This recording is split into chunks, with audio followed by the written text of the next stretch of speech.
दिल्ली लिए चलते हैं आपको संसद भवन में, जहां पर राष्ट्रपति द्रौपदी मुर्मू संविधान दिवस के मौके पर संबोधित कर रही हैं। सुनाएंगे। किया गया तथा जो शॉर्ट फिल्म्स दिखाई गई उनमें लोगों को हमारे संविधान निर्माण के गौरवशाली इतिहास का परिचय प्राप्त होगा। एक अर्थ में भारत का संविधान कुछ महानतम मेधावी लोगों द्वारा लगभग 3 वर्षों के विचार विमर्श का परिणाम था, लेकिन सही अर्थ में ये हमारे लंबे स्वाधीनता संग्राम का परिणाम था। उस अतुलनीय राष्ट्रीय आंदोलन के आदर्शों को संविधान में अत्यंत महत्वपूर्ण स्थान दिया गया। उन आदर्शों को सुस्पष्ट और संक्षिप्त रूप से संविधान की प्रस्तावना में व्यक्त किया गया है। ये आदर्श है न्याय, स्वतंत्रता, समता और बंधुता। ये आदर्श सदियों से भारत को परिभाषित करते रहे। संविधान की प्रस्तावना में उल्लिखित आदर्श एक दूसरे के पूरक है।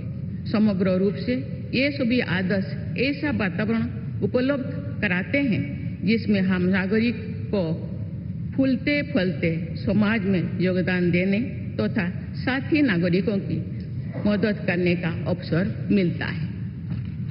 माननीय संसदगण, संविधान की भावना के अनुसार कार्यपालिका, विधायिका और न्यायपालिका का यह दायित्व है कि वे सामान्य लोगों के जीवन को सुगम बनाने के लिए मिलजुल कर काम करें। संसद द्वारा पारित किए गए अनेक अधिनियमों से जन आकांक्षाओं को अभिव्यक्ति मिली है। देश के आर्थिक एकीकरण के लिए स्वतंत्रता के बाद का सबसे बड़ा टैक्स सुधार गुड्स एंड सर्विसेज टैक्स को के रूप में किया गया है। वर्ष 2018 में राष्ट्रीय पिछड़ा वर्ग आयोग को संवैधानिक दर्जा प्रदान किया गया है।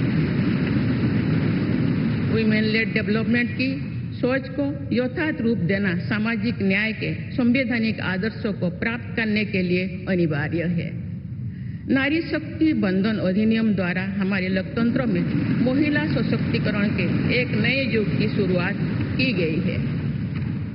दंड के स्थान पर न्याय तथा अपराध के स्थान पर सुरक्षा की भावना पर आधारित भारतीय न्याय संहिता, भारतीय नागरिक सुरक्षा संहिता और भारतीय साक्ष्य अधिनियम को पारित करके सांसदों ने आधुनिक सोच को अपनाने का प्रभावशाली परिचय दिया है। ऐसे अनेक अधिनियमों को पारित करने के लिए मैं सभी सांसदों की सराहना करती हूँ। पिछले कुछ वर्षों के दौरान सरकार ने समाज के सभी वर्गों, विशेषकर कमजोर वर्गों के लोगों के विकास के लिए अनेक कदम उठाए हैं। ऐसे निर्णयों से लोगों का जीवन बेहतर हुआ है तथा उन्हें प्रगति के नए अवसर मिल रहे हैं। गरीब लोगों का अपना पक्का घर मिल रहा है, बिजली, पानी, सड़क की सुविधा मिल रही है, खाद्य सुरक्षा और चिकित्सा सेवाएं मिल रही है। देश में बड़े पैमाने पर विश्व स्तर का इंफ्रास्ट्रक्चर बनाया जा रहा है।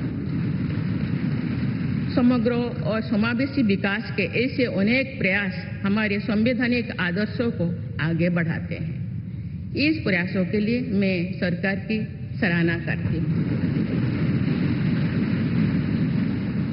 उच्चतम न्यायालय के प्रयासों से देश की न्यायपालिका हमारे न्याय प्रणाली को और अधिक प्रभावी बनाने के लिए अनेक प्रयास कर रही है। न्यायपालिका विचाराधीन कैदियों को और जेल सुधार के विषयों पर भी कार्यरत है।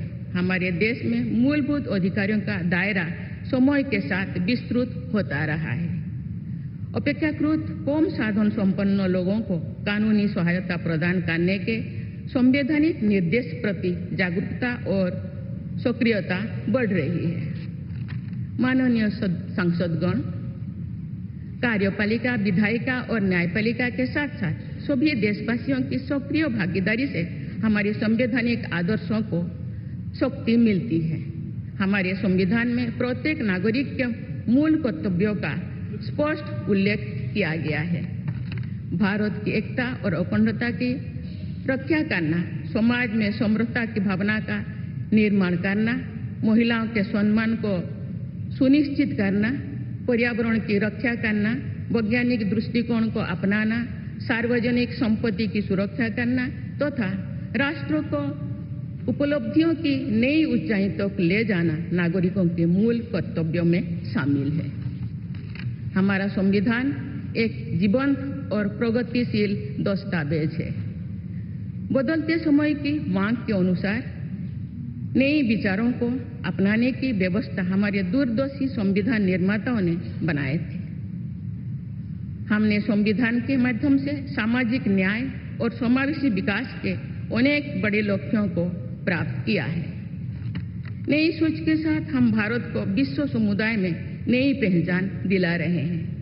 हमारे संविधान निर्माताओं ने भारत को अंतर्राष्ट्रीय शांति और सुरक्षा को मजबूत बनाने में महत्वपूर्ण भूमिका निभाने का निर्देश दिया है। आज एक अग्रणी अर्थव्यवस्था होने के साथ साथ हमारा देश विश्व बंधु के रूप में ये भूमिका बेखूबी निभा रहे हैं। समुदाय में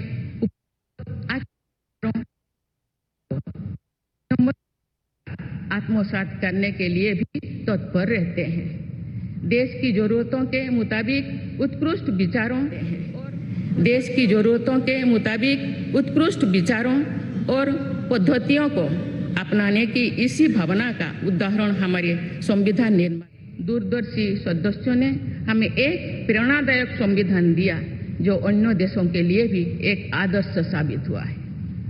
संविधान सभा के अध्यक्ष और मेरे प्रतिष्ठित पूर्ववर्तियों में सर्वप्रथम डॉक्टर राजेंद्र प्रसाद ने वर्ष 1949 में आज ही के दिन अपने भाषण में एक विचार व्यक्त किया था कि संविधान को जीवंत बनाए रखना उन लोगों पर निर्भर करता है जो उसका संचालन करते हैं।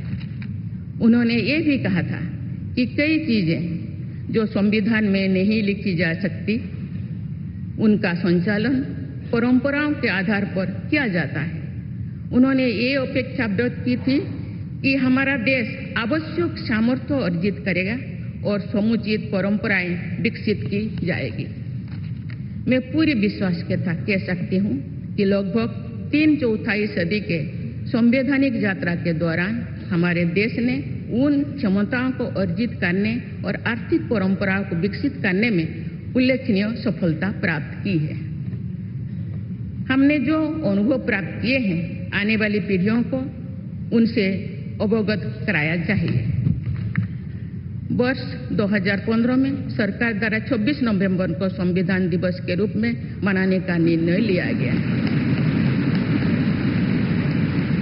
तब से प्रत्येक वर्ष मनाए जा रहे संविधान दिवस के समारोह से हमारे युवाओं में देश के बुनियादी दस्तावेज यानी संविधान के विषय में जागरूकता बढ़ाने में मदद मिली है। संविधान के प्रति युवा